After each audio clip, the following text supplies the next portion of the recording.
everyone, it's Amy Williams here for the You Perform channel, and we have Charlie Unwin, our mental performance coach, with us here today.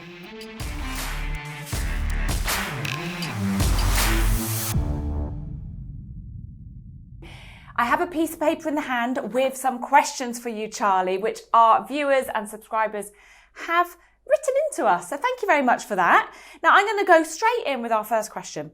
It's from Vanessa Ruck, who is AKA the girl on the bike, who you may have noticed is one of our You Perform ambassadors. And she's got a really good question, which is, how do you overcome the fear of not being strong enough? Worried whether the body can make it. So I guess if you've had an injury, a weakness that's playing on your mind, how do you get over that? Yes, thanks, Vanessa. It's a good question. I'm sure a lot of people can relate to it.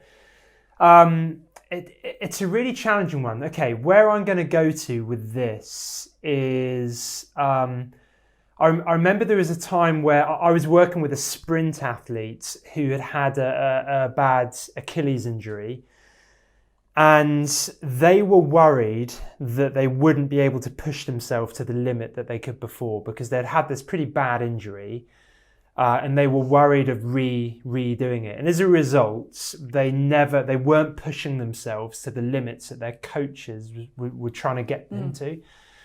Now, the doctor, the physios, everyone said, no, this is healed stronger than it was before. You will be absolutely fine. Promise you. You have to trust us, you can push yourself.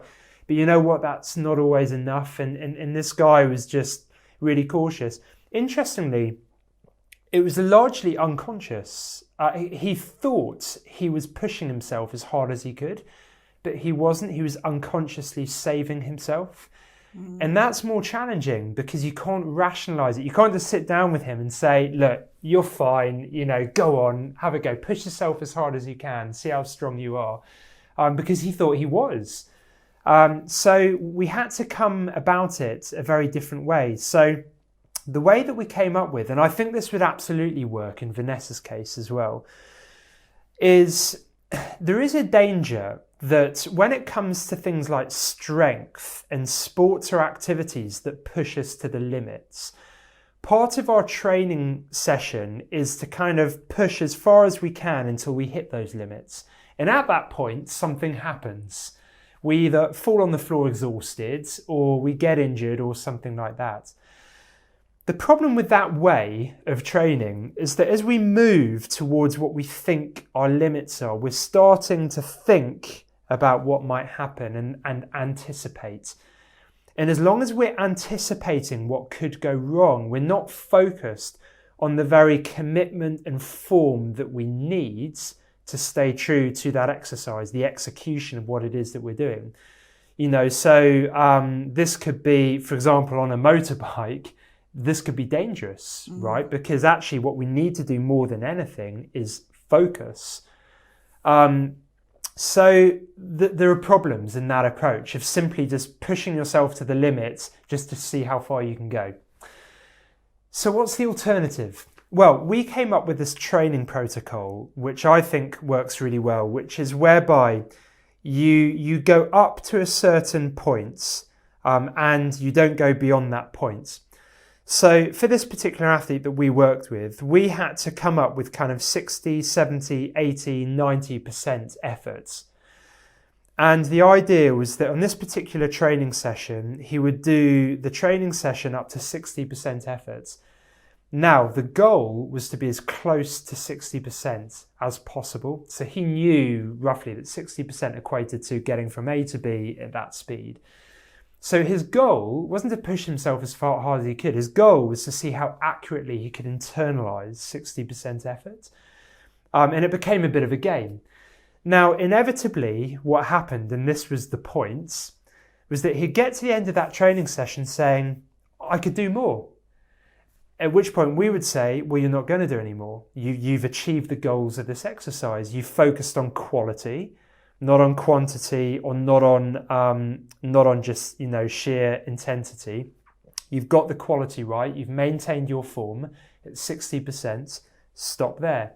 Move back. Next session, move up to 70%. Get that internalized. Get it right. And again, He spent probably 3 weeks worth of sessions, finishing every single one saying, I want to do more. And therein lies the whole point, is that now he's kind of overcome this sort of unconscious idea of getting to the point of breaking, I suppose, which was unhelpful to him. Now he's internalized a sort of different narrative inside his head. It's exactly the same, right? As if we're in the gym, if we want someone to get stronger in the gym, we don't just say, hey, see how much you can lift to the point of breaking, make a note of it, and then next week come in and see if you can lift any more. So why would we do that mentally for strength? So I guess this is probably just one answer, but I think it works, is to be able to be much more discreet in your chunks and being able to define success by the quality of what you're doing and finishing it saying, you know what, I could do more, and being able to start layering in that more and more into your training. Yeah, and I guess for her then, her whole fear was that she's not strong enough. If she can daily tick off, well, I was strong enough to do this skill and I've done that over and over, now moving on and almost tick box the fact that she can do it and she has been able to do it, giving her the confidence that her body is able to cope. And that's a narrative inside our own head, right? I'm not strong enough. It's not true necessarily. It's just a narrative. And when that narrative gets repeated, because the types of sessions we're doing end with that narrative every single time, you kind of go until you don't want to go any further. You're finishing with the narrative of I'm not strong enough to do any more. So if you're finishing with that narrative every single day, it's no wonder that it becomes, it just becomes the way you think habitually. So it's a nice way of putting it, Amy, but we're switching the narrative by changing the session, finishing the narrative with I could do more, and wanting to do more. And it does work. Brilliant. Well, Vanessa, give that a go, and hopefully Charlie's given you a good tip there. Okay, so on to our next question, which is from John, who's a triathlon coach. How can you get past or over the fear of failure? I have athletes that will skip particular training sessions and sets. Fear of failure, that's a big thing. You know, can be a complete all-consuming feeling. Yeah, absolutely. Which of course is going to stop you from, whatever you're trying to focus on or do well. There's a link here, isn't there, I think, to the previous question in some ways. It's that kind of fear of my limits, and understanding what that fear is. Is it failure? Is it pain? Is it, what is it? So I guess I would start with a similar philosophy to what we just discussed in the previous question, which was kind of understanding or being able to finish enough sessions through quality and wanting to do more. And again, to highlight that in this case where it's about fear of failure, I remember working with some downhill skiers. So downhill skiers are crazy because they go down, well, who am I talking to? They are crazy. I do think they are. Yeah, it's crazy. And I remember having this conversation whereby they go to the limits every single time of what they're doing, and their legs are burning as they're going round the turns, and they get to the bottom of the mountain. And I remember one of them saying the most dangerous time is when it just starts to flatten off at the bottom of the mountain and you can see the finishing line. Because you said often that's when you kind of stand up or take the pressure off your legs because they're burning so much, and you kind of lose speed, you lose form. And we came to the conclusion that the most important time is those last two turns. And we came up with this notion of make the last two turns the best turns of the race so that you finish on quality, so that you don't go through the finishing line and think about how much it hurts and how challenging that was. Rather, actually, you finish on quality, which means that as you're going up the lift, back up to the top of the mountain, your brain is internalizing quality. It's called the recency effect. It's the last thing that you remember. When you think about the cycle of training sessions, how we finish our training session is really important. We mentioned it for Vanessa's question on strength, but it's kind of the same principle. If the only sessions we do are designed to kind of push us to the physical limits, we start almost becoming fearful of pushing ourselves to those limits. And we start to either hold back on them, but if we can't hold back because we're being pushed by a coach, we just don't turn up. And that's when, we start to sort of need to ask questions. I think there are a few things we can do here. It's firstly, be really clear how we define success of the session. Not every session should be about pushing ourselves to the limits. And therefore, if fear is about the pain, if it's about not being able to push myself as far as the person next to me, and it's about comparison with other athletes, there should be sessions that have very different goals and different outcomes. And there should be enough sessions that have goals focused on the quality of what we're doing and maintaining form. Pacing sessions are really good for triathletes, whereby the goal is to get as close as you can to those particular timings. So every 400 meters, you've got to come in within a second of that time every single time, so that they learn how to pace. You could do that off the bike, for example, kind of having fun with the sessions and finding different ways of defining success, which I think certainly kids, but certainly adults as well, will respond to a lot better. Does that make sense? Yeah, and I think do you think John should ask these athletes that are skipping, do you think he should ask them, why are you skipping, I guess, to get that response? But is that going to make them even more fearful, or they won't want to give an honest answer? And then because of that, or like you just said then, should John keep that same training session if he can manage to get them to turn up, keep it the same? Or like you say, it is the same training session, but you've switched it. You've put in some fun element to kind of switch their brain into not realising actually they are doing exactly the same training session, but somehow you've added in and to get them thinking about it differently. Exactly that. So I think in answer to your first point there around do we talk about it? Yeah, absolutely. Let's talk about it. What's going on for you? What are you enjoying at the moment? What are you enjoying less of? What do you feel that you need? You know what? A lot of people don't ask younger kids these questions because they think somehow that either they're not capable of answering them or they don't know what they need or what they want. I actually know young teenagers who it's incredible when you ask them these questions. They give the most amazing responses. They have so much self-awareness. We don't often give them credit for their own self-awareness. And it's that we want to engage them with, because at the end of the day, we're developing them mentally as well as physically. And when they're on that start line, they only have one person, and that's themselves. And they need to feel confident in themselves. They need to be confident about their race plan. And we spoke about motivation last week, but an athlete who's confident in their race plan and why they're doing it is going to be much better at executing that race plan than someone who's been given a race plan by somebody else and told that they have to do this. And that's been reinforced through countless amounts of research.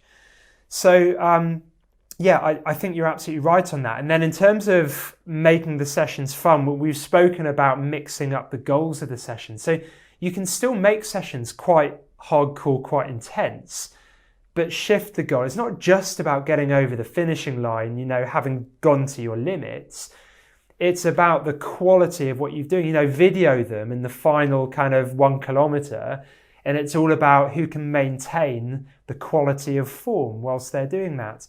And a fun one I like to do is if you're doing any kind of interval training, for example, is maybe you're doing intervals, say 90%, but you're not allowed to start your next interval until your heart rate has got to within, say, 60% of your resting heart rate. So in other words, the challenge is about how well and quickly you recover by breathing, relaxing. So the kids, the athletes have something different and productive to focus on. So all of this stuff, I think, can change our whole perception rather than kind of anticipating pain or anticipating failure all the time. Good. Well, hopefully that's really helped, John. Now, our last question, which I think really ties in, so it might be similar answers, from Andy, is that mistakes are part and parcel of learning, but how can we stop dwelling on mistakes and turn them into positive learning opportunities? So sort of similar, but maybe it's got a little bit of a different angle. Yeah, the thing I like about this, so it is very much similar. What we've been talking about up to this point is how we prepare ourselves mentally and set ourselves up, how we define success, and that I would call feed forward. What we're talking about here is how we give ourselves feedback. So similar principles, different point in time, which is great. So thank you, Andy, for that. So one really simple methodology I like to use here is called left page, right page. And what it does is it allows us to focus objectively on the quality of what we were trying to do rather than simply hone into the things that went wrong. I think we've spoken about this before a little bit, because in skeleton you have say you had 14 corners on a track. If you got to the bottom and I asked you, how did that go? Chances are you would tell me about the mistake you made in corner 7. Mm-hmm. And the impact that then had in corner 8 and 9, and how that slowed you down and forced you to hit the wall and you go off on one. I think that's probably Andy's point here, isn't it? Stop dwelling on mistakes. Yeah, we dwell on them. And to Andy's point, we have to learn from them. So how do we kind of reconcile this idea that we can't pretend they didn't happen and just ignore mistakes, but at the same time, when we dwell on them, that they can undermine our confidence, they can make us feel bad about ourselves, our abilities. So what is that sort of golden in between? Well, the left-hand page, right-hand page rule keeps us in check, I think, with this.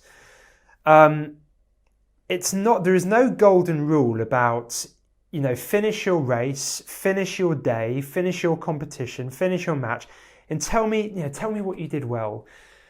I like the idea of that, but the problem is it doesn't always work, because they might be able to tell you something they did well, but in their minds, they're feeling rubbish about the goal that they let in or the mistake that they made and stuff like that. So on the left-hand page of our training book, we have 2 or 3 things that define what we wanted to do going into that training session, competition, match, whatever it is. And it could be something as simple as stay relaxed from beginning to end by focusing on my breathing every now and again, and staying focused on, whatever it is, taking one kilometer at a time or something like that. That then gives you a strategy for how you're going to do that. You get to the end of the race, you draw a line across to the right-hand side of the page, and rather than just ask yourself the general question, what happens, you have to first ask, what was I trying to do? What was my focus? And how did I do against that focus? What that does is it ensures that we give ourselves feedback objectively based on what we were trying to do in the first place. And I guarantee that if you paid attention to the things you said you were going to pay attention to, you probably would have done it right on them. Therefore, the brain is able to do what the brain does, which is make a connection. A connection can only exist between 2 points. It can't exist between 1 point. So what we've done is we've said, that was my focus of attention. That was the impact that had on my race. And it worked. And if you didn't do that, well, that gives you the question, well, why didn't I pay attention to it when I said I was going to pay attention to it? If that was a goal, if my goal was to go into corner 2 and, try and get more height, why wasn't I focusing on that at corner 2? And that starts to conjure up more important questions than what happened, which is, what do I need to do to stay true to my race plan? I often say that an athlete can only be guilty of not doing what they said they were going to do. That's the only thing an athlete can be guilty of. They can't be guilty of making mistakes, because they are, as Andy says, part and parcel of learning. The only thing we can be guilty of is not doing what we said we were going to do. So I think that left page, right page rule, the sort of feed forward on the left-hand side of the page and the feed back on the right, and the two being connected, forces us to make much more objective links in the brain. It's not about positive or negative. It is simply about what was I trying to do, what happened, and then we become experts at that left-hand side of the page, and we start to realize that 95% of performance is how we set ourselves up. So it's almost, can you execute those goals that you set yourself? And if you can't execute it for whatever reason, that's maybe why you were 5 seconds slower, or, you didn't manage that tumble turn very well, or whatever it might be. Looking backwards. Spot on, exactly that. Good. Well, it's really nice how those questions really linked, and hopefully listening through from Vanessa, John and Andy, actually all of those answers could really help you with all of your issues. So thank you very much for sending them in. Please do keep them coming. Please send them in. We like to keep Charlie on his feet and answering your questions. So thank you again. It was great to have you with us. Please subscribe, hit that bell, and we will see you next time on the You Perform channel.